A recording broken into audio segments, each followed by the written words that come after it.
Hey, welcome to another episode of Versus. This time we're going to be showing off the S-Cat Dubsta-Delay and the S-Cat Time-Freek.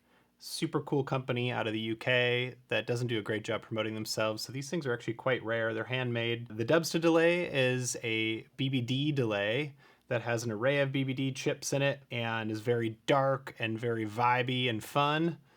The Time-Freek is, I believe, a 12-bit digital delay. It has a Mitsubishi chip and has its own wild world. The big news on this one is that it's MIDI syncable. It's also a little bit different vibe going on. So I'm going to play it for you. I got some stems from Prince Fatty. I'll play for you, and we'll jump between them.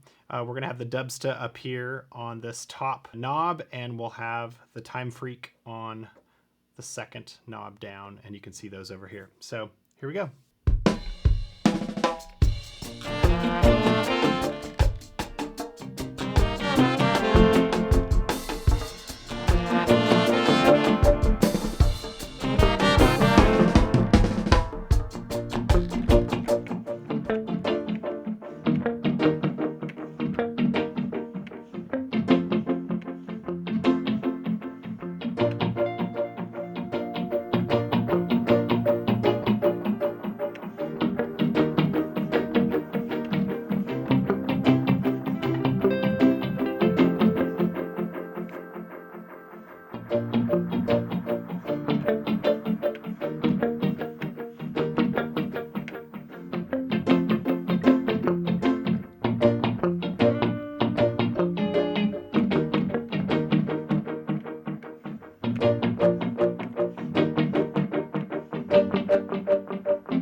So one thing that you'll notice is the darkness in this one. I'm pushing the volume as hard as I possibly can on this thing. You'll notice that it's not super loud, and that's about as much as I can get out of this Dubsta.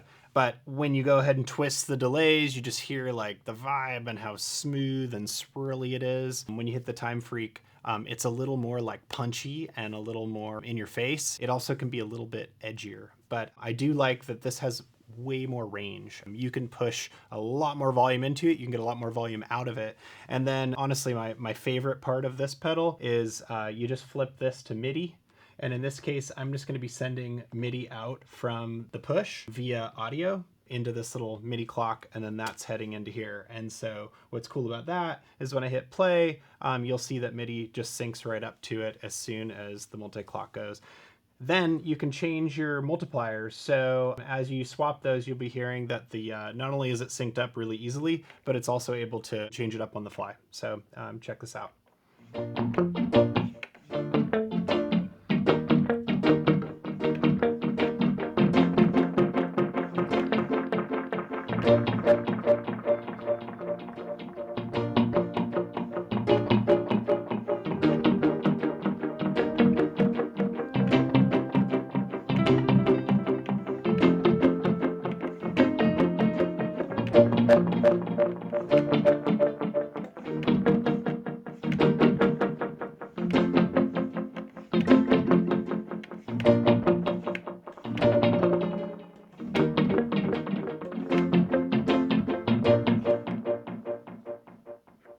Yeah, super cool. That makes that way more flexible than the Dubsta, but the Dubsta, great for like sound effects, for like twisting, screwing dub sounds. But I am finding that I'm using this one, the Time-Freek, more. It's my kind of go-to if I'm not actually using my RE150 tape echo. So there you go. You heard them both. I got them as close as I could, and hope you enjoyed it. Later.